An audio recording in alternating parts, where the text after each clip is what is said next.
impulsionado pelo Espírito Santo do Senhor, desde quarta-feira, eu já meditei em várias palavras para esse culto, mas tudo se resume em Josué 3.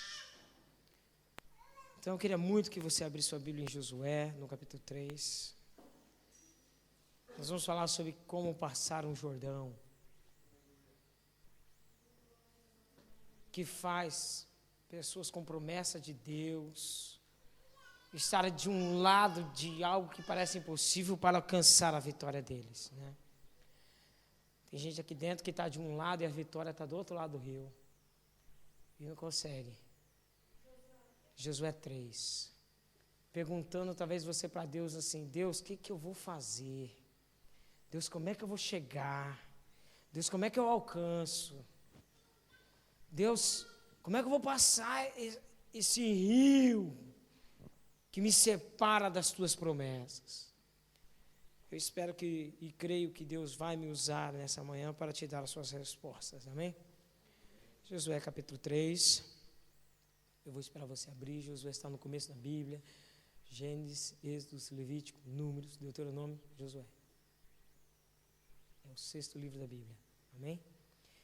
No capítulo 3,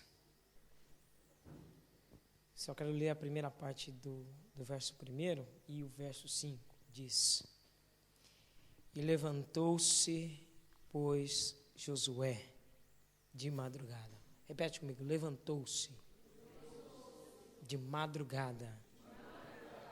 Verso 5: E disse Josué também ao povo: santificai-vos hoje, porque amanhã fará o Senhor maravilhas no meio de vós. Pode se assentar, meus irmãos. O Senhor peleja por mim e o Espírito fala. Levante sua cabeça, porque Deus tem que falar com você. Você veio aqui porque você quer algo grande de Deus. Você está aqui porque você quer algo extraordinário de Deus na sua vida. Você está aqui porque você quer algo sobrenatural de Deus. Você está aqui porque você quer uma ação poderosíssima de um Deus todo-poderoso na sua vida. É ou não é verdade? Você está aqui porque você não suporta mais viver em situações, então você vem para Deus e fala assim: Deus, eu vejo o Senhor, eu leio o Senhor, eu leio a sua palavra, eu ouço falar das suas grandezas, e eu quero a manifestação desse Deus grande.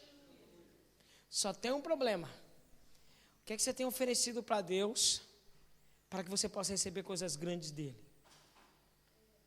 Como é que você quer que Deus manifeste grandezas, se você dá um culto medíocre, uma oração medíocre, uma devocional medíocre? Como é que você quer que Deus manifeste Ele de uma grandeza, sendo que a nossa forma de chegar dele é superficial? Para se conhecer Deus é como se garimpar o ouro. O ouro nunca está na margem do rio, porque se estivesse na margem do rio não teria valor nenhum. Ela está no fundo. Você tem que gastar tempo, você tem que buscar, você tem que clamar, você tem que ir lá, você tem que ir aonde ninguém vai. E quando você aprender a garimpar esse ouro, ele se manifesta em você. Pastor, chega de argumentos humanos, me dá uma palavra de Deus. Jeremias capítulo 29. Se você crê na palavra de Deus como excelência, você vai acreditar no verso 3 que diz: buscar-me-eis e me achareis somente quando me buscares em parcialidade, de todo o vosso coração. Não adianta dar metade do seu coração para Deus, não adianta dar 50%, 60% do seu coração para Deus, não adianta dar 99,9% do seu coração para Deus. Ele quer 100%. Busca-me-eis e me achareis quando me buscares com toda a intensidade, com todo o fervor, com toda a grandeza, com toda a graça, com todo o empenho, com toda a fome, com toda a sede, com todo o desespero. Aí eu me revelo, aí eu mostro, aí eu faço, aí eu dou, Aí eu libero. Aí você bate, a porta se abre. Aí você pede, você recebe.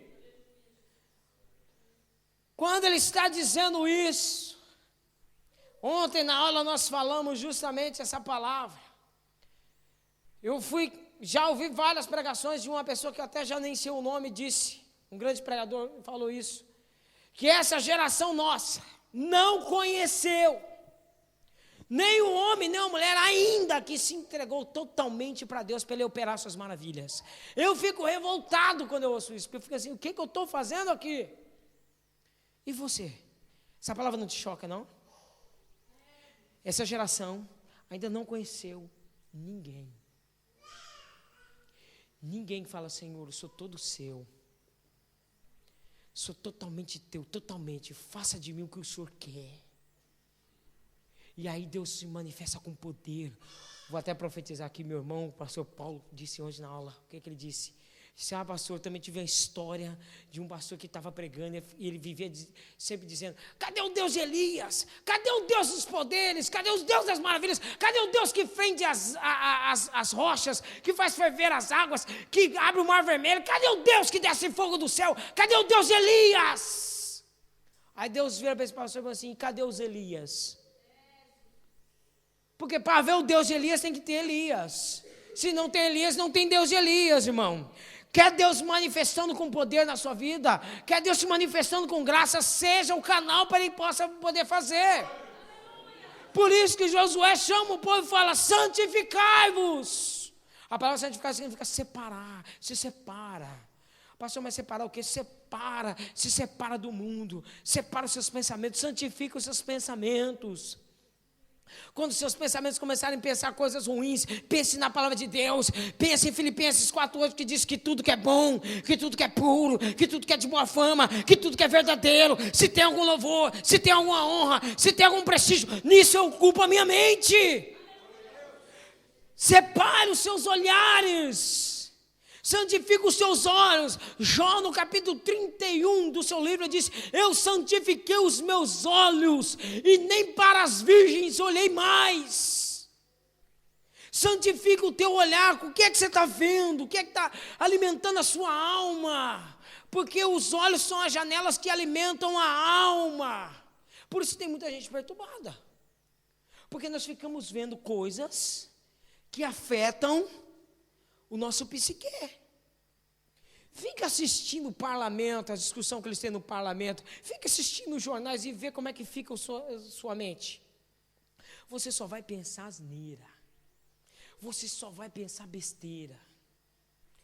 Fica vendo coisas que alimentam a sua alma de sujeira, de imundícia, de coisas vil.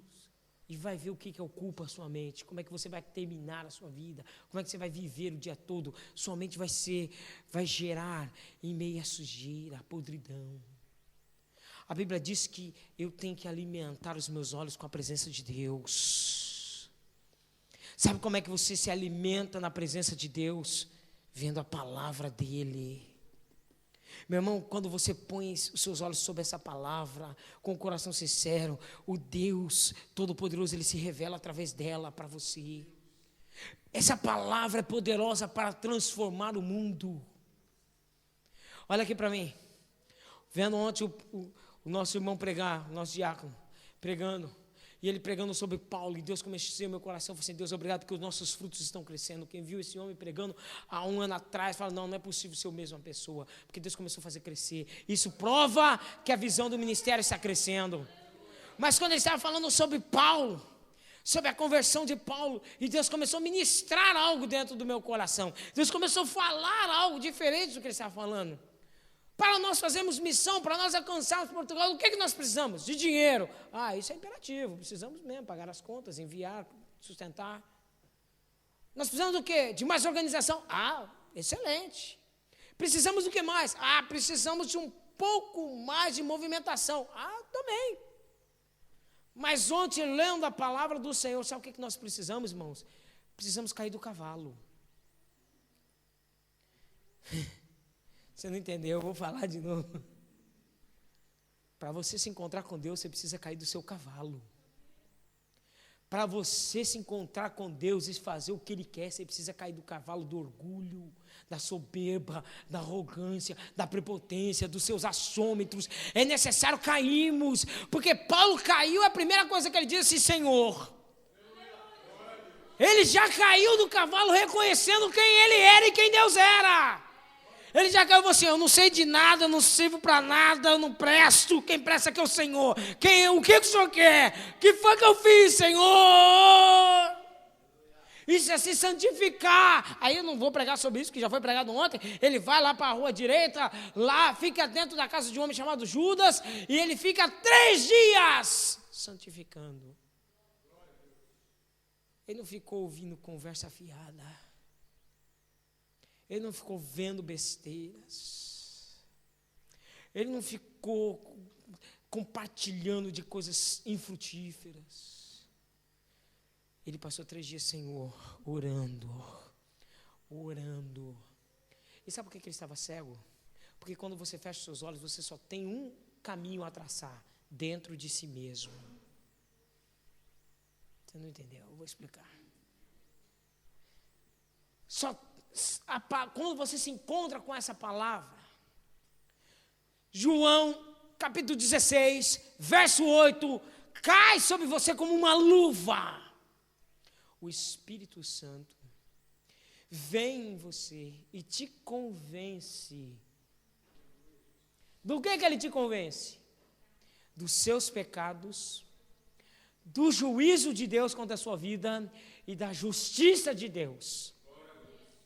Então, quando nós caímos do cavalo, quando nós nos santificamos, a primeira coisa que nós fazemos, nós fechamos os nossos olhos ao nosso redor e olhamos para nós. E quando nós olhamos para nós, você diz o que Paulo fala: miserável homem que sou, quem me livrará do corpo dessa morte? Mas graças dou ao Senhor, em nome do nosso Senhor Jesus Cristo, que me livrou da lei do pecado e da morte. Eu não sei, eu não acredito que você não está entendendo essa palavra. Quem está em Cristo Jesus, primeira atitude de quem está em Cristo Jesus, ele olha para si mesmo. Ele entende o que está escrito em 1 Coríntios capítulo 11, verso 28. Examinai, pois, o homem a si mesmo. E depois participa do corpo, depois participa das obras de Deus, depois faz o que? Isso é santificação. Você quer que Deus faz? Eu sei que você quer, eu também quero. Você quer que Deus transforme pessoas na sua casa. Deus não vai transformar ninguém na sua casa sem antes te transformar. Deus, eu quero que o Senhor transforme a mulher. Deus não vai mudar a sua mulher enquanto você não mudar. Deus não vai mudar os seus filhos. Deus não vai mudar o homem que está com você. Deus não vai mudar enquanto Ele não te mudar. Então comece por si mesmo. Mude. Em nome de Jesus, mude. Para alcançar as promessas de Deus, os milagres de Deus, primeiro ele tem que fazer o primeiro milagre da conversão dentro de você. A Bíblia não é um livro que você lê assim: eu acho que é isso. Não é acho, é ela que manda, você cala a boca, você obedece. É isso que a Bíblia fala. Porque se Deus precisasse dar explicações para mim, para você, isso não é fé. Isso não é Deus. Deus não precisa dar sequer uma satisfação para mim ou para você do que Ele está fazendo. Se você vira para Deus: Senhor, o que está acontecendo? Senhor, me explica primeiro. Abre sua Bíblia aí, Hebreus capítulo 11. Abre sua Bíblia aí. Vamos falar de alguém que se santificou puramente para Deus. Eu não tenho tempo para pregar, então só vou dar uma pinceladinha para você ver o que é. Hebreus capítulo 11, verso 8. Ele vai falar que pela fé, Abraão, sendo chamado, por quem que ele foi chamado? Por que ele foi levantado? Ele foi levantado por quê, irmãos? Pelo homem ou por Deus? Ele foi levantado por Deus, foi chamado por Deus. E pela fé, Abraão sendo chamado, obedeceu, indo para o lugar onde havia de ir, aí receber a herança, saiu sem saber para onde ir. Eu não tenho tempo para pregar, eu só vou dar algumas palavras para você ver. Quem é chamado? Primeiro, obedece. Segundo, sai. Terceiro, não sabe de nada. Eu vou explicar de novo. Quem é chamado por Deus, primeiro obedece, sem questionar. Porque se você questiona Deus, não está na fé, não tem manifestação de Deus, Deus não vai fazer. Sinto te decepcionar, mas você vai sair daqui vaziozinho da Silva e Souza. Deus não vai operar milagre em você. Porque quem está na fé de Deus não questiona. Obedece, sai da posição que você se encontra, sem saber o que ele vai fazer. Eu fico imaginando Abraão saindo. Ele está saindo. E os vizinhos, então, senhor Abraão, vai aonde? Não sei. Não sei, estou saindo aí. Mas por quê? O que o senhor fez? Por que o senhor está indo? Não, eu ouvi uma voz. O quê? O senhor está indo porque o senhor ouviu uma voz? Sim. Mas espera aí, pastor, a Bíblia diz que Deus se apresentou, se apareceu a Abraão. Mas espera aí, que contradição é essa? Não, irmãos, Deus, esse é um dos maiores mistérios da Bíblia e um dos maiores mistérios da fé. Quando você ouve a voz de Deus, é como se Ele estivesse aqui. Quando nós falamos assim, eu ouvi Deus, é como se eu estivesse vendo Ele. Esse é um dos maiores mistérios que o homem carnal jamais vai compreender. O homem carnal jamais vai compreender isso. Porque a Bíblia diz, e ouvindo a voz do Senhor, é como se Deus estivesse ali, ó. Você está sentado ouvindo a voz do Senhor. E pela fé eu sei que Ele está aqui se manifestando no nosso meio. Pastor, não acredito nisso, não. Está escrito nessa palavra, Lucas, capítulo 8, verso 18, diz, credes quando veja como o ouve. Vou falar de novo para você. Olha aqui para mim. Veja Deus na mesma proporção que você está ouvindo. Então, quando você ouve Deus, você vê Deus. É por isso que mata muita gente. Mas peraí, como é que Deus aparece para um? É que quando Deus apareceu é porque ele ouviu a voz de Deus.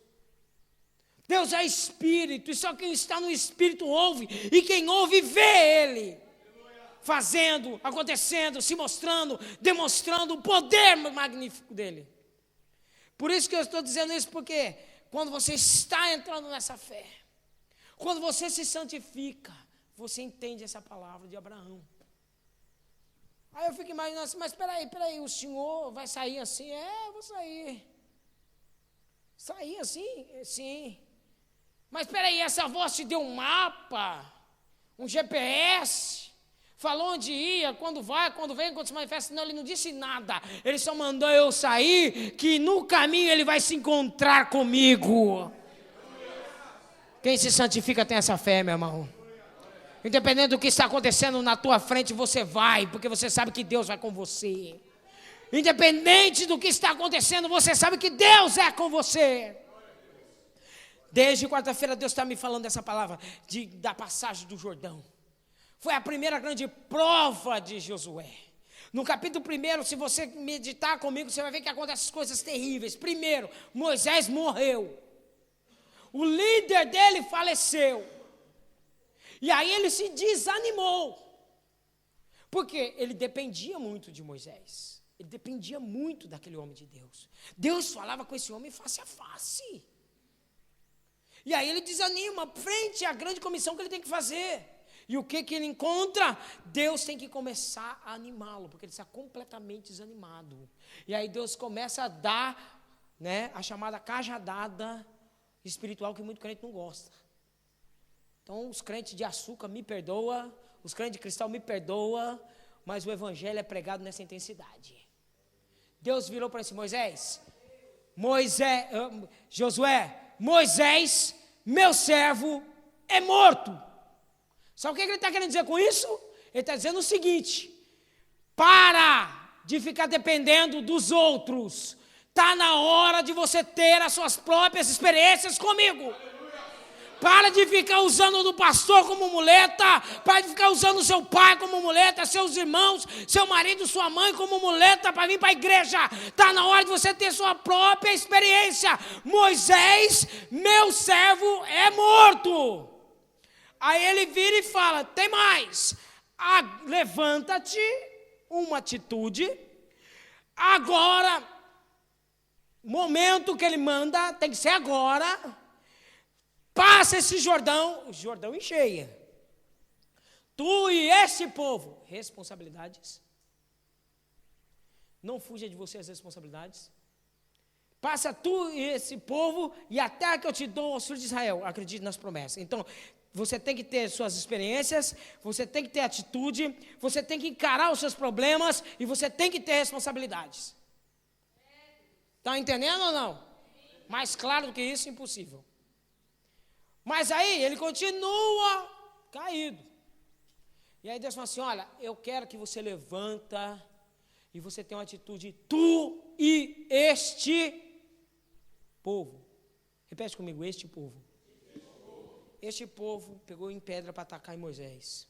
Esse povo murmurava de manhã, à tarde e à noite. Murmurou contra Moisés, murmurou contra Arão, murmurou contra Deus. Esse povo foi a pior desgraça que aconteceu na vida de Moisés. Mas era o povo de Deus. Olha o jeito que Deus trata este povo. É este povo mesmo. O Josué vai, oh Deus, pelo amor de Deus. Espera aí, qualquer povo, menos este. Agora eu vou ter que dar. Desculpa aí, irmão, mas eu vou ter que soltar essa. Tirando os meus irmãos portugueses, cabo-verdianos que estão aqui, os brasileiros vão levar agora. Quando você saiu do Brasil, meu irmão, quando você entrou naquele aviãozinho, quando você fez um monte de promessa para Deus, quando você chegou aqui, você disse, não, eu vou amar esse povo. Aí esse povo começou a falar mal com você, começou a ser duro, começou a te colocar no emprego, começou a gritar com você. E tem muito crente que vive odiando Portugal, vive falando mal de português e dos povos que aqui estão. Só que é esse povo que Deus te trouxe para ganhar, para conduzir, para abençoar, para amar. Foi esse povo. É este povo. Está entendendo ou não? É este povo. Pastor, ô Deus, o senhor não tem um outro povinho, não? O senhor não tem um outro povo, não, para me dar? Né? Vamos lá para as Américas. Né? Ou então vamos ali para a Inglaterra, eles são mais cultos, né? Vamos lá para Joanesburgo. Ou então vamos lá, né, para Luxemburgo. Né? Vamos subir aí, Roterdã, Holanda, Bruxelas, né? Um povo mais...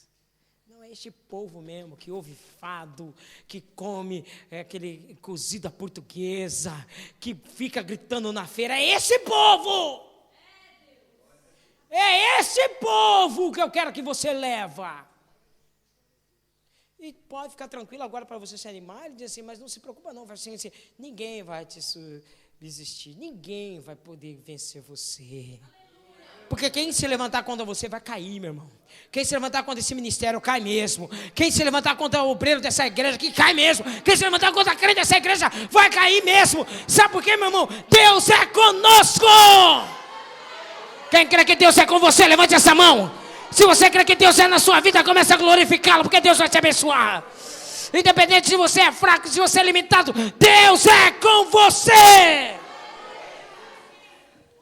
Ninguém vai te subsistir diante de ti todos os dias da sua vida. Não é só hoje, não, é todo dia. Você está respirando, você vai vencer. Você está respirando, você vai chegar. E tem mais, eu serei contigo, não te deixarei e nem te desampararei. Deixar significa separar-se, deixar de lado, omitir, fazer que fique só, desistir, abster, consistir, que permita que fique. Isso é desistir, desistir de você. Não vou te deixar significa isso, vou te deixar. E desamparar significa deixar de prestar auxílio, abandonar, deixar de dar sustento, não tratar. Eu vou repetir. Não te desamparar significa não deixar de prestar auxílio, significa não abandonar. Desamparar significa deixar de prestar auxílio, abandonar, deixar de dar sustento e não tratar. Você não entendeu nada. Quando Deus está dizendo para você, não vou te deixar, é porque Ele vai estar perto de você. Não vou te deixar. No problema, na angústia, na chuva, no sol, estou aqui. No dia da alegria, no dia da tristeza, estou aqui, ó. Não te largo, não. Salmo 91, verso 15 diz, estarei contigo no dia da angústia. Jesus, no último capítulo de Mateus, no capítulo 28, ele vai dizer também assim, ó, estarei contigo todos os dias da sua vida, até a consumação do século. Não te deixo. Agora, desamparar, ele diz assim, eu também não vou te desamparar, ou seja, não vou deixar de prestar auxílio, vou prestar auxílio na sua vida. Vou prestar auxílio. Não vou te abandonar, vou estar sempre presente. Só que tem uma coisa, não vou deixar de te dar o sustento, vou te sustentar também. Só que tem uma coisa, não vou deixar de tratar você. É isso que mata a maioria dos crentes. Quer que Deus sustenta, quer que Deus preste auxílio, quer que Deus nunca abandona, mas não quer que Deus trata. Você está sentado aí por quê? Porque você acha que Deus não está te tratando? Os problemas que você está enfrentando na tua casa, você acha que não é Deus te tratando? Você quer que Deus sustenta, você quer que Deus dê auxílio, você quer que Deus jamais te abandone, você quer que Deus esteja sempre prestando ajuda para você, mas quantas vezes você fala, Deus, trata a minha vida? Qual foi a última vez que você veio para um culto dizendo, Deus, olha, independente de qualquer coisa, trata a minha vida, muda o meu coração. Deus, eu quero que o Senhor arrebente com tudo que eu tenho de alicerce, e coloque o seu. Qual foi a última vez que você fez isso? Mas Deus está dizendo, não vou te deixar e também não vou te desamparar. Então, quando você lembrar da palavra desamparar, e quando você ouvir outra pregação dizendo, não vou te desamparar, saiba que Deus vai prestar auxílio, Deus não vai te abandonar, Deus vai te dar sustento, mas saiba também que Ele vai tratar com você em todas as áreas da sua vida, em todo o seu espírito, na sua alma, no seu corpo, Ele vai tratar. Dá para dar uma glória a Deus por isso ou não? E depois que ele fala assim, tem mais, meu irmão, olha, você vai se animar, se esforça aí, tem bom ânimo, para de ser pessimista, para de ficar com essa cosmiseração, ai, coitadinho de mim, ai, credo, ninguém gosta de mim. Olha aqui, irmão, leia aí, toda vez que eu leio a Bíblia me exorta, a Bíblia nem sempre passa a mão na minha cabeça, não. Olha o que ele está dizendo no capítulo 1, verso 6, verso 7, esforça-te. Rapaz, Deus não é Deus de gente preguiçoso. Deus não é Deus de gente mesquinha. Deus é Deus de guerreiros.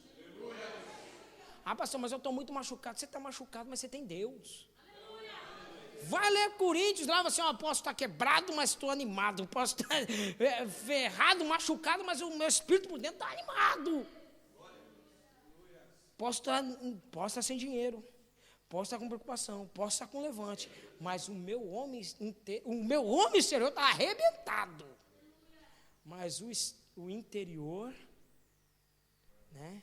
Meu homem exterior pode estar indo de mal a pior, aos olhos humanos, mas o meu homem interior, o meu espírito se alegra todos os dias, se anima. Deus transforma, Deus me levanta, Deus faz coisas maravilhosas. Por isso que eu falo, te esforça, vá, levante aí, meu. Essa crise não vai te matar, não. Se Deus permitiu você passar por essa luta, é porque Ele sabe que você aguenta. Deus sabe que você aguenta, irmãos. Todos nós temos uma cruz para carregar. Jesus já disse isso. Tomai a tua cruz. Antes disso ele disse, olha, aquele que quer ser meu discípulo, negue-se. Eu vou falar lá para quem está fazendo cara de desentendido. Aquele que quer ser meu discípulo, negue-se a si mesmo.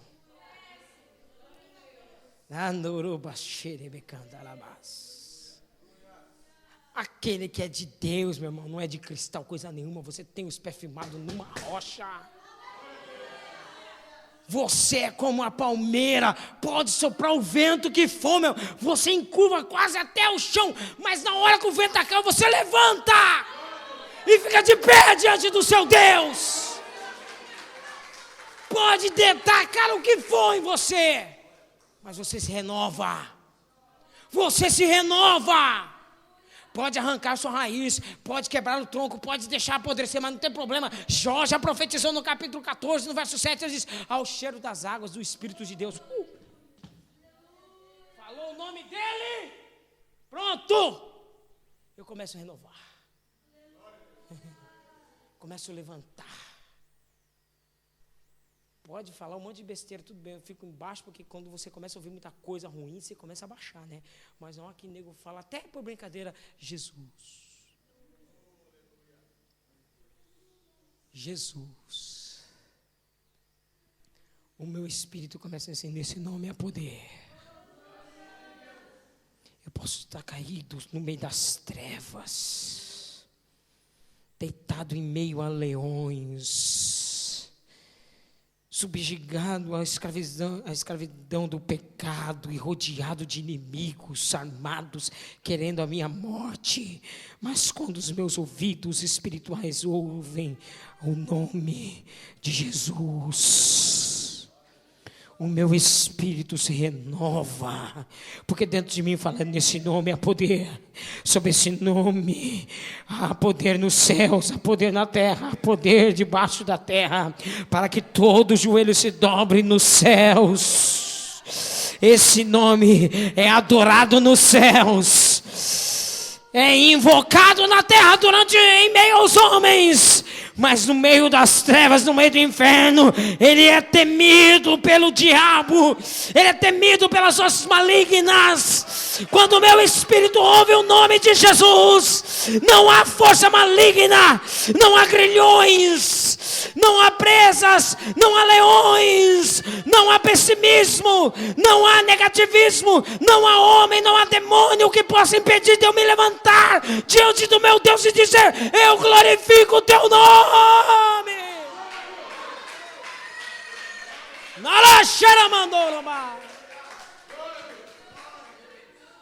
Então se esforce. Tenha um ânimo animado. Deus não fala com gente desanimada. Está desanimado, primeiro você crê. Olha o que ele está falando, está desanimado, o que ele fala, anima-te, esforça-te, tenha bom ânimo. Porque tu e este povo, não estou brincando com você não, Josué, estou falando sério. No verso assim, tão somente esforça-te.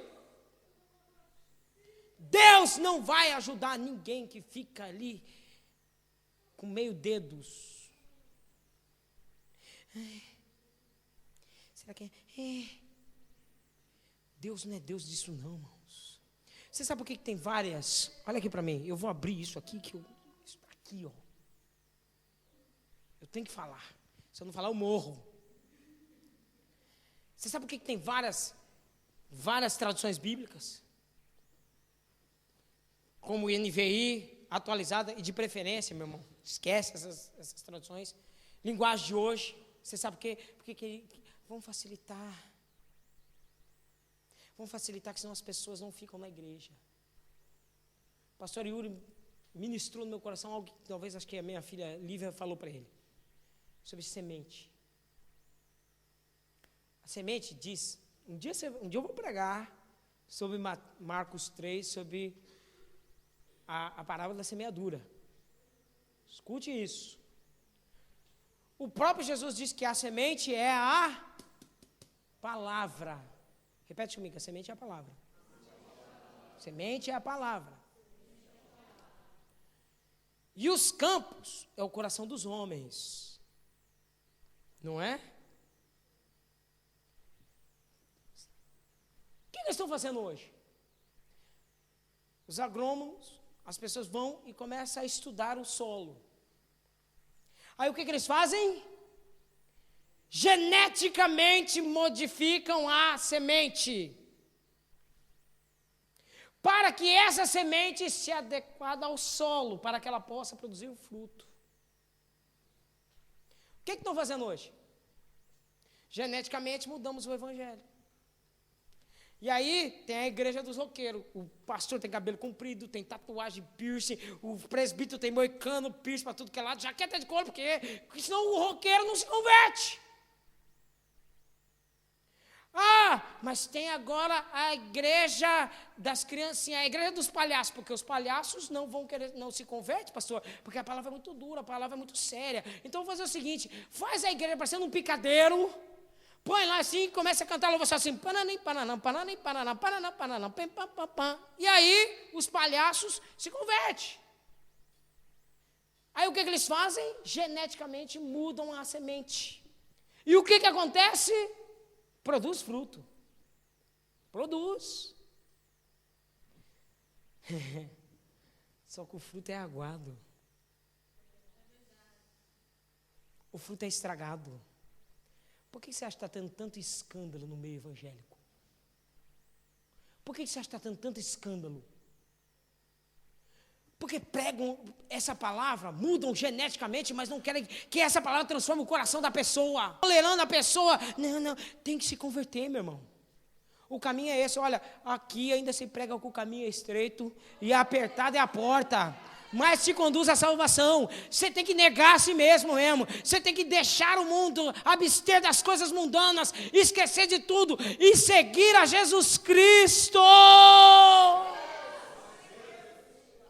Então, aí você vê que infelizmente estão mudando. Aí se você tem na sua Bíblia aí, possivelmente alguém tem aqui, uma Bíblia, por exemplo assim, atualizada, você vai ver que em Romanos 8 está escrito, olha, nenhuma condenação há para aqueles que estão em Cristo Jesus. Na sua Bíblia atualizada, tem um ponto. Confere aí, Romanos 1, verso 1. Tem um ponto. Mas aí é o grande problema. O original diz, nenhuma condenação há para aqueles que estão em Cristo Jesus, que não andam segundo a carne, mas segundo o Espírito. Pastor, mas peraí, mas está escrito no verso 4 isso é a mesma coisa. Agora você precisa entender uma coisa. Paulo escreveu no verso 1 e ele deu uma ênfase no verso 4.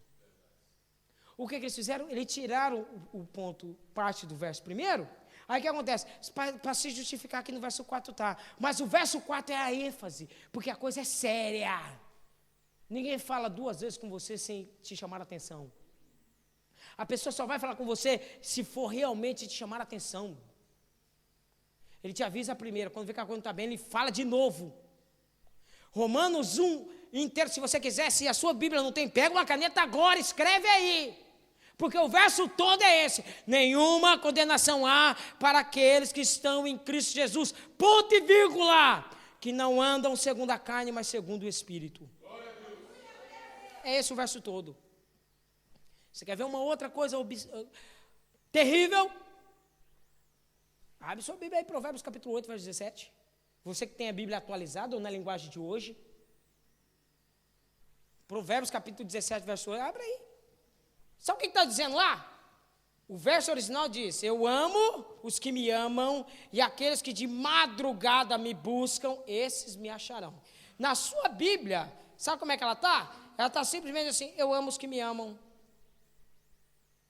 Desculpa. Provérbio 8, verso 17. Provérbio 8, capítulo 17. A tradução original diz, eu amo os que me amam e os que de madrugada me buscam, esses me acharão. Na versão atualizada dos dias de hoje, ou nas outras, sabe como é que está? Eu amo os que me amam e aqueles que me buscam me acham. Que palavrinha que tiraram da sua Bíblia aí? Então volta a pôr ela aí. Volta a pôr ela aí. Volta a escrever na sua Bíblia isso. Você sabe o que significa madrugada? Você sabe o que significa madrugada? Madrugada significa o seu pior momento. Olha aqui. Provérbios tem uma sequência dizendo assim, olha, eu amo aqueles que me amam. E aqueles que se sacrificam por mim, esses me acham. É isso que ele está dizendo. Quando você tira a palavra madrugada, você está dizendo, eu vou servir a Deus e não preciso dar nenhum tipo de sacrifício. Não preciso nenhum tipo de compromisso. É só buscar Ele que eu vou achar. Você não vai achar Deus. Porque mentiram para você. Esse negócio de ficar geneticamente mudando a palavra tem danificado a conversão de crentes. O crente é meia boca, meio crente, meio mundano. É meio. Tem falha. Não é autêntico, é genético. Deus não te chamou para você ser esse tipo de fruto. Meu irmão, eu estou aqui como um profeta de Deus falando para você. Mude essas coisas na sua Bíblia. Acrescente essas palavras. Sabe por quê? Madrugada significa se levantar no seu pior momento. Por que você acha que eu comecei a ler esse texto de Josué? E levantando-se, atitude. Quando que ele teve sua atitude? De madrugada. Toda vez que tiver madrugada na Bíblia, significa que a pessoa está se levantando no seu pior momento, num momento de decisão. Abraão levantou-se de madrugada junto com seu filho para sacrificá-lo. E Gideão levantou de madrugada para enfrentar os medianitas. E Maria Madalena, mãe de Jesus, se levantaram de madrugada, Lucas capítulo 24, de madrugada para ir até o sepulcro. Todas as vezes que a Bíblia fala, levantou-se madrugada, porque é um momento difícil. E levantou-se Ana, juntamente com seu marido Elcana, e adoraram ao Senhor em Siló. Então Deus se lembrou dela e concedeu o que ela pediu. Se levantar de madrugada. Você tem que aprender a se levantar no seu pior momento. Vocês têm que aprender a parar de ficar a cabeça baixa quando as coisas dão errada. Você tem que levantar quantas vezes for necessário e adorar a Deus. Sucesso é definido como se levantando todas as vezes que for necessárias que você caiu. Isso é sucesso. Todos nós queremos ter sucesso na vida, então aprenda a levantar toda vez que você cai. Aprenda a se levantar toda vez que você estiver mal. Aprenda a aprender a adorar a Deus nos seus piores momentos. E levantou-se de madrugada. Mas deixa eu voltar lá para a gente terminar. Aí Deus começa assim, ó, além de você tem que se esforçar, você tem que ter bom ânimo. E tem outra coisa. Verso 8 de Josué capítulo 1. Vou te dar a forma de você prosperar. Não aparte da sua boca os cânticos que cantam aí. Então isso te fará prosperar. É isso que está escrito? É isso que está escrito na sua Bíblia? O que está escrito na sua Bíblia? O que é que você não tem que apartar da sua boca? As músicas mundanas do seu telemóvel? As musiquinhas que, sei lá, nem letra tem mais, né?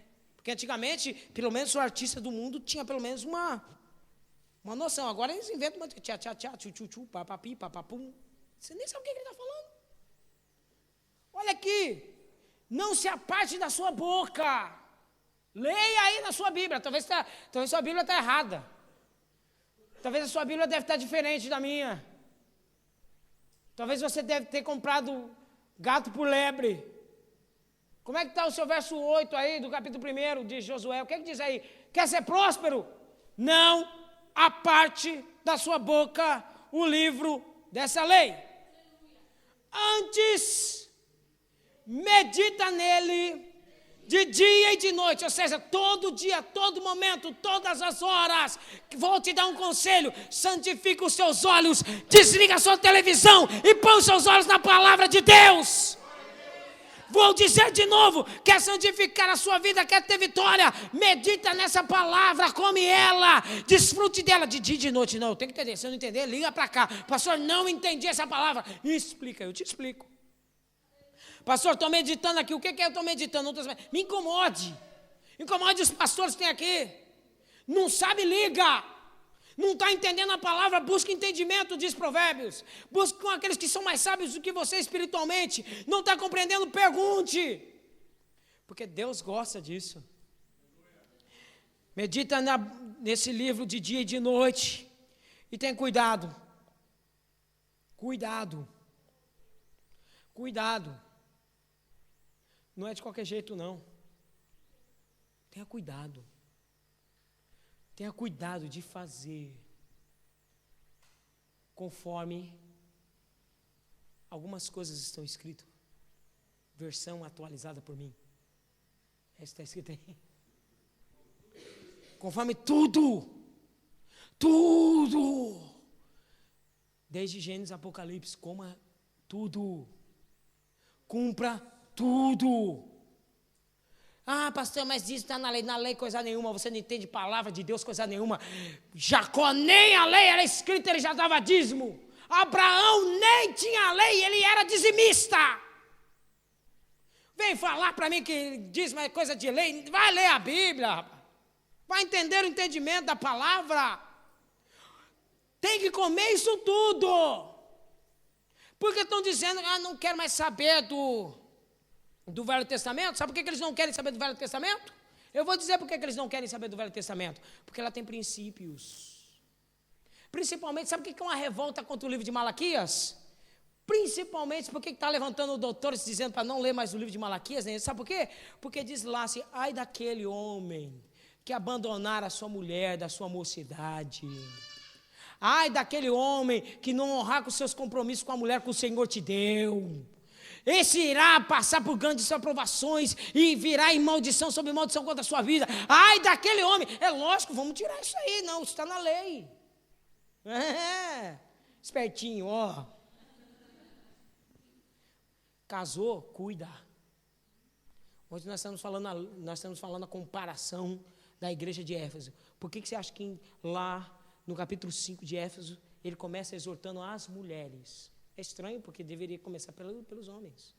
No capítulo 5, verso 22, ele diz: vós mulheres, seis em tudo. Nossa, as irmãs até engoliu agora, né? Vós mulheres, sejam em... agora o pau vai quebrar aqui dentro. Você sabe por que ele está dizendo isso? Você conhece o contexto histórico? Éfeso era dominado por uma deusa chamada Diana dos Efésios, onde a mulherada mandava nos homens.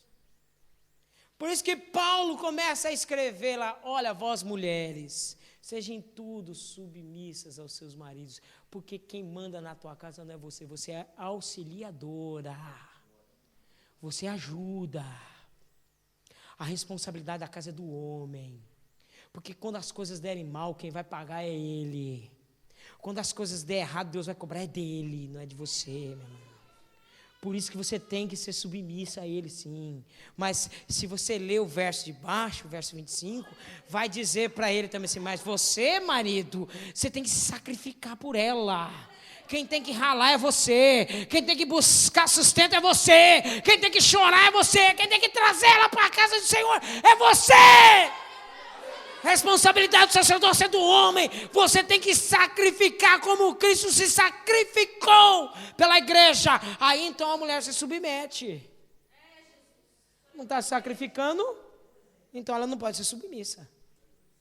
E sabe qual é o problema? Quando a igreja começa a querer mandar no altar, tem algo de errado. Vocês têm que obedecer o que sai do altar. A igreja obedece o que Deus fala, porque Ele é a cabeça e nós somos o corpo, nós somos um membro.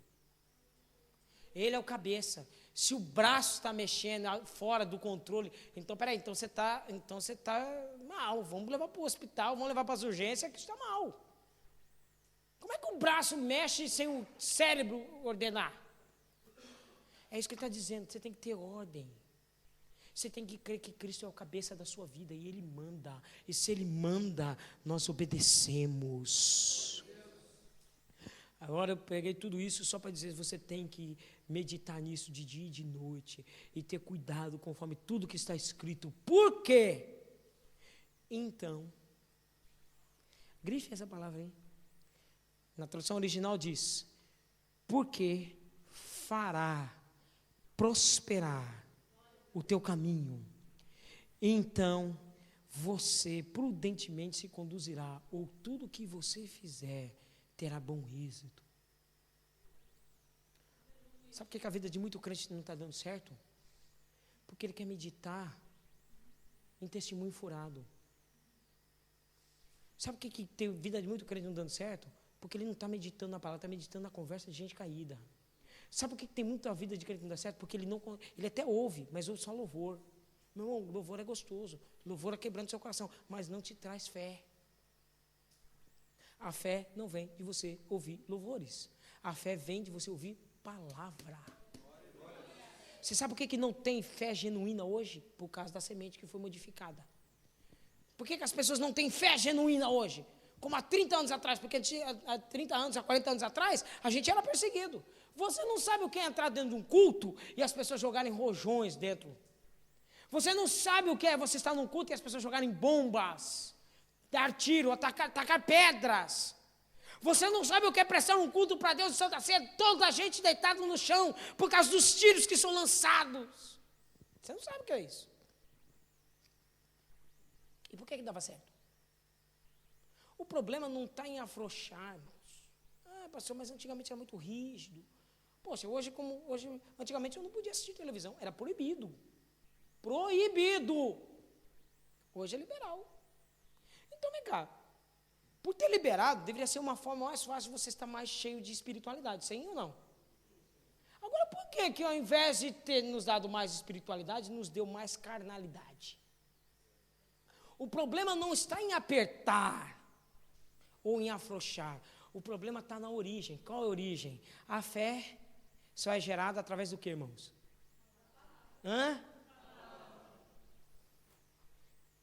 A fé vem de ouvir e ouvir. Então a palavra gera em você fé. Mas e quando a palavra não é genuína? Vai te gerar uma fé? E aí acabou, irmão. Então o problema não está em afrouxar e apertar. O problema é que não se prega mais uma fé genuína, não se prega mais a palavra genuína. A gente está fazendo subterfúgios para manter você na igreja. Meu irmão, eu não quero que você mantenha você na igreja apenas para você dar dízimo e oferta. Eu quero que você se converta. Irmãos, tudo que eu quero é que um dia, quando eu chegar diante do meu Deus, do meu Senhor, eu falo assim, está aqui, Senhor, a igreja que o Senhor me pôs na mão. Ó. Tudo salvo. Tudo santificado. O teu Espírito batizou todos eles. Está aqui, ó. Pode entrar, Senhor, está aqui, a chave é tua, a igreja é tua, as ovelhas são tuas, eu sou todo teu servo. Eu posso dizer claramente, Senhor, fiz o que o Senhor me mandou fazer, está aqui, ó. Porque eu anseio todo dia ouvir uma voz do meu Senhor dizendo, entra bendito do meu Pai, servo bom e fiel. Você não sabe o que é isso. Todos os dias eu deito e levanto dizendo, eu quero ouvir o Senhor dizer, servo bom e fiel. Você não é rico, pode não ter dinheiro, mas você é fiel, rapaz. Você pode ter mãe, mas você é fiel. Servo bom e fiel. É isso. Eu só anseio isso. Não quero andar de Mercedes, não quero andar de BMW, não quero ter conta na Suíça, não quero nada disso. Eu quero chegar um dia, Deus virar para mim e falar assim, servo bom e fiel. Se Ele quiser acrescentar uma coisa, agora o meu objetivo é ouvir dele, servo bom e fiel. Aí, para acabar com esse espírito de pessimismo no meio da nossa igreja, que isso já acabou, eu creio em nome de Jesus, você vai ler em voz alta o verso 9 de Josué, capítulo 1, para a gente terminar, para a gente ir lá para o Jordão abrir. O que é que diz aí, verso 9 do capítulo 1? Como é que começa na sua Bíblia? A primeira frase. Não, fale mais alto. Mais alto! Mais alto! Agora levante a sua cabeça e entenda a interpretação da Bíblia. Quem é que está falando, irmão? Ele está dizendo para quem? O que ele está dizendo? Não te mandei eu? Rapaz, você está aí com essa cara de bolacha, por quê? Rapaz, você está aí cabisbaixo, por quê? Quem é que mandou? Foi o pastor que te mandou? Foi o pastor, você vai ver com ele. Foi o ministério que te enviou? Não. O ministério me enviou porque o Senhor mandou ele me enviar. Então a responsabilidade é minha. Quem é que mandou o ministério te enviar? Foi o Senhor. Quem é que mandou você vir aqui para Portugal? Foi você ou foi Deus? Foi Deus que te enviou para cá? Então não se preocupa não, irmão. ele chama para ele a responsabilidade. Não te mandei eu. Peraí, não estou te entendendo. Não foi eu que te mandei. Irmãos, por 3 vezes, Deus vira para ele e diz: esforça-te. Você acha que ele falou assim: Josué, olha, fui eu que te mandei, né, filho? Né? Ô filho, ganha um pouquinho de ânimo aí, vai, me ajuda aí, ajuda o pai aí, vai, me ajuda aí. Você acha que ele falou assim com Josué? Meu irmão, eu acho que Deus pegou Josué pelo colarinho e falou assim: rapaz, você levanta. Porque você não sabe com quem você está mexendo. Não foi eu que te mandei não, rapaz. Foi sim, foi o Senhor. Foi assim. Então esforça-te. Anima-te. E tem mais, não se pasme nem te espante, porque eu, o Senhor teu Deus, vou contigo para onde você for. Deus está indo com você aonde você for. Deus você vai fazer coisas espantosas, mas eu estou me adiantando e profetizando sobre a sua vida, que coisas extraordinárias acontecerão na sua vida, e você vai ficar com a cara de pasmo, dizendo: como é que isso aconteceu? Porque Deus usou o pastor Eduardo para falar isso para você de manhã. Não pasme nem te espantes pelo que Deus vai fazer nesses meses. Ei, ministério Casiarão, não pasmes e nem te espantes com o que Deus irá fazer por esses dias. E agora vamos passar o Jordão. Eu dei esse rodeio todo só para pregar o que eu li. Você tem que se levantar de madrugada. E eu falei: agora vai para Deus. Deus, eu não consigo passar o Jordão. Tem gente aqui dentro que está de um lado da margem e do outro lado está a sua vitória. Tem gente aqui que está nessa situação de Josué. O que eu faço, Deus? Não sei o que eu faço, Senhor. Olha a cheia. Olha os meus problemas. As correntezas são tão fortes que arrancam as árvores e leva tudo, leva pedras. Como é que eu passo? Josué se levantou no seu pior momento, foi até o Senhor e invocou o seu nome. Tem coisa, irmãos, que não é para você fazer, não. Para de querer fazer as coisas da força do seu braço, não vai dar certo. Para de querer fazer da sua vontade, não vai dar certo. Vai buscar a orientação de Deus. Você sabe por quê? Porque você não tem força para mudar a sua situação. O ser humano não pode te ajudar, diz o Senhor para alguém aqui. Não adianta, você não vai conseguir. O homem não pode te ajudar, só Deus pode. Só Deus pode, meu irmão. E aí Deus fala: rapaz, você quer que eu faça maravilha? Quero. Você quer que esse Jordão abra? Quero. Então presta um culto decente para mim. Então comece a santificar na tua casa. Santifica teu casamento, santifica seu coração, santifica os seus olhos, santifica essa língua, santifica esses ouvidos, santifica essas mãozinhas bobas tuas, santifica. E aí então eu faço maravilhas.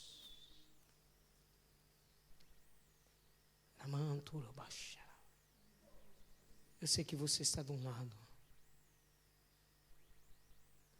Eu sei que você quer a vitória, mas você não tem força para isso. Todos os seus esforços humanos caíram por terra, porque foi Deus mostrando para você que você não consegue. Você teve planos, fez planos, vive de perspectiva deles acontecerem, mas eles caíram todos por terra. Porque você quis fazer do seu jeito, da sua maneira, no seu tempo, com a ajuda das pessoas que você acha que poderia.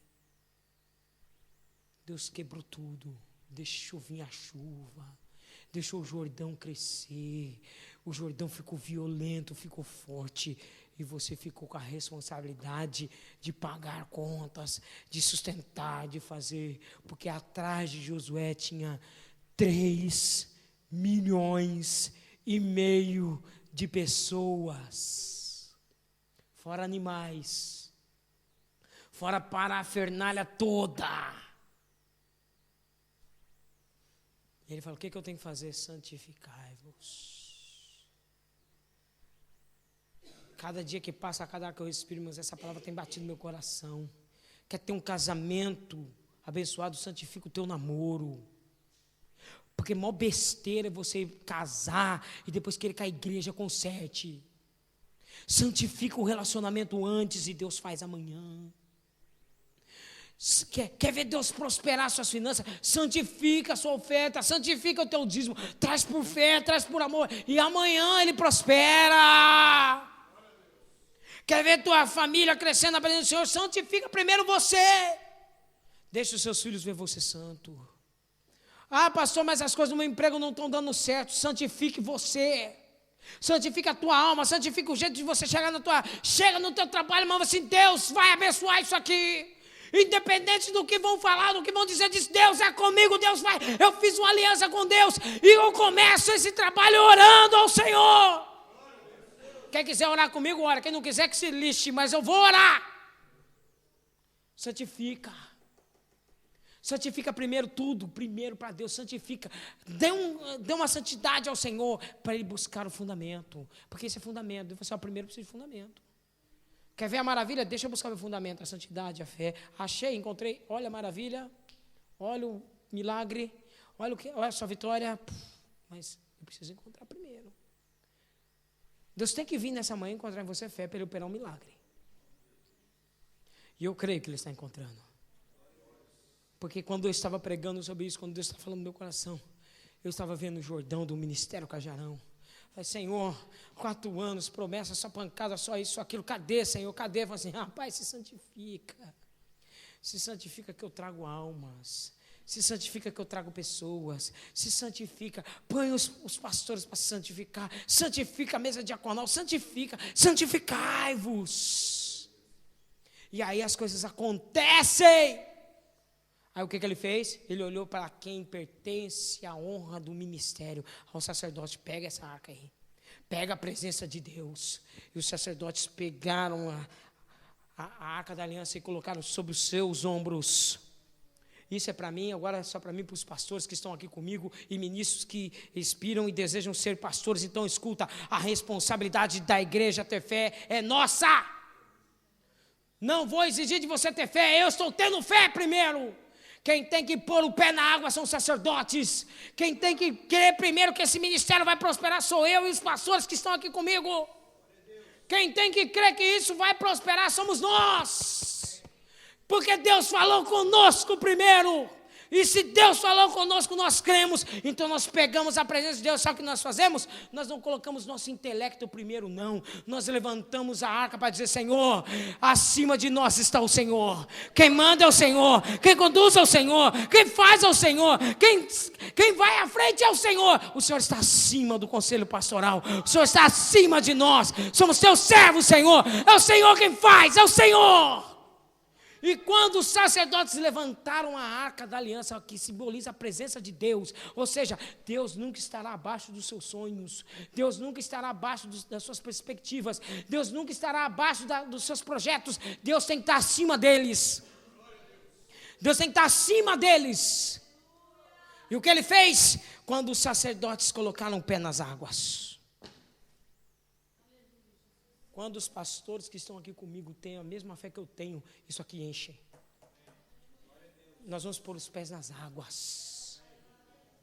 Nessa manhã eu estou convidando os meus irmãos pastores a porem os pés nas águas comigo, levantar acima de nós Deus e colocarmos os pés sob a responsabilidade de trazer a igreja aos pés de Cristo.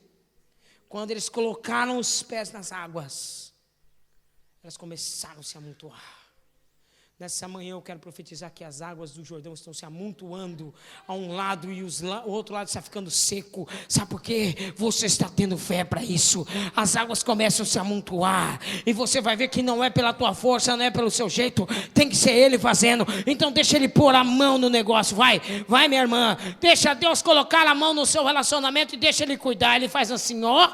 Deixa Deus colocar a mão no seu negócio, meu irmão, e deixa Deus fazer assim, ó, com os problemas. Olha, deixa Deus pôr a mão ali, sabe por quê? Sabe por quê que as águas pararam? Porque quando eu era criança, eu queria fazer uma barragem, eu colocava meu braço nas águas, então parava. Eu creio que Deus fez isso, Ele colocou os braços dele lá, falou assim, a água não passa daqui. Nessa manhã eu creio que Deus está colocando o braço forte do Senhor. Deus está colocando os braços fortes do Senhor nas suas águas. Você precisa ter fé para isso. Você precisa ter fé para isso, que Deus está colocando o braço dele, e as águas estão se amontoando sobre os braços de Deus. E eu quero profetizar, agora você fica de pé com fé. Quando eles estão passando pelas águas, eles começaram a pegar pedras. E eles pararam no meio das águas. E eles pegaram... Cada líder das tribos de Israel pegaram uma pedra, se ajuntaram no meio, fizeram um altar e prestaram ali um culto. Porque quem está com Deus, mas não precisa ter pressa. Quem está com Deus, irmãos, não tem pressa não. Então acalme seu coração nessa manhã. Se o Jordão está sendo aberto, você vai passando. É Ele que está segurando mesmo. E quando ele chegar lá, sabe o que você faz? Pegue coisas que ninguém pegue. Faça coisa que ninguém faz nessa geração. Prestar um culto a Deus no meio das adversidades. Pegue as pedras do rio. Simboliza, irmãos, você pegar coisas que ninguém pega. Ir a lugar onde ninguém vai. E fazer coisas que ninguém faz. Sabe por que o nosso culto se limita apenas em palavra e oração? Porque nós queremos fazer coisas que ninguém mais faz. E nós vamos pegar coisas que ninguém mais pega, fruto bom. Nós vamos chegar onde ninguém mais chega, no coração do pecador. Passa o Jordão comigo, é? Cadê o seu Jordão? Vai lá, pega as pedras que... Vai, Senhor, essa pedra simboliza o meu problema, minha dificuldade, minha ansiedade, minhas tribulações, problemas de família, meus filhos, olha, meu cônjuge, olha, está aqui, Senhor Deus, minha vida financeira está aqui, ó. Reúne todo mundo e fala, vamos prestar um culto a Deus? Porque o problema está segurado, ó. Manda na baixada. Depois que você prestar um culto sem pressa, você sai do Jordão, você anda e você celebra para Deus uma festa. Sobe até Gilgal e aí você mostra que você realmente se chegou na vontade de Deus. Você não fez só um culto ali, você também foi em Gilgal e pegou as mesmas pedras, ou outras pedras que você pegou e fez um outro altar lá e celebrou pela vitória. Falei assim, Deus foi comigo quando eu estava antes da margem, Deus foi comigo quando eu estava no meio do rio, e Deus é comigo agora que eu estou aqui. São 3 etapas que eu não tenho tempo para falar. Deus é com você no começo, Deus é com você no meio, Deus é com você até o fim. Deus começa uma coisa, Deus sustenta essa coisa, Deus dá vitória a essa coisa. Se Deus começou algo na sua vida, Ele vai te manter firme no meio das adversidades, e você será mais crente ainda. Mas quando você receber a vitória, você só vai saber dizer, Senhor, Tu és grande, Tu és maravilhoso, está aqui meu culto ao Senhor. Quantos creem isso? Vamos fazer o seguinte. Escolhe uma pessoa. Porque nós já vamos para a Santa Ceia. Uma pessoa. Uma pessoa. E você vai dizer para ela assim, olha, como profeta do Senhor nessa manhã, eu profetizo sobre a sua vida. Se você ouviu a palavra do Senhor, o Senhor se manifestará na sua vida. E você o verá como você o ouve. Ore, ore, ore. Busca alguém para você orar. Busca alguém para você orar. Ore. Agora é contigo, Espírito Santo. Agora é contigo, Espírito Santo. Sua palavra foi pregada. Tua palavra foi revelada. Agora é contigo, Espírito Santo. Toca, liberta, toca, liberta, liberta, liberta, liberta, liberta, liberta, liberta. Fortalece.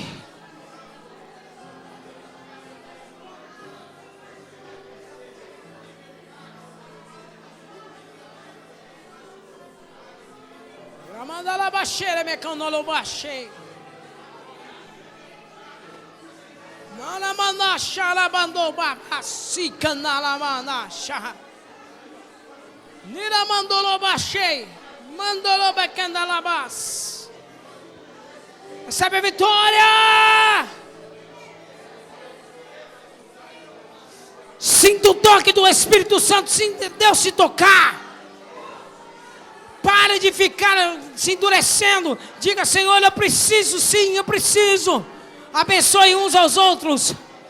Ore uns pelos outros. Não fique só apenas recebendo. Dedique essa oração também a outra pessoa. Em nome de Jesus. Glória a Deus. Amém, meus irmãos.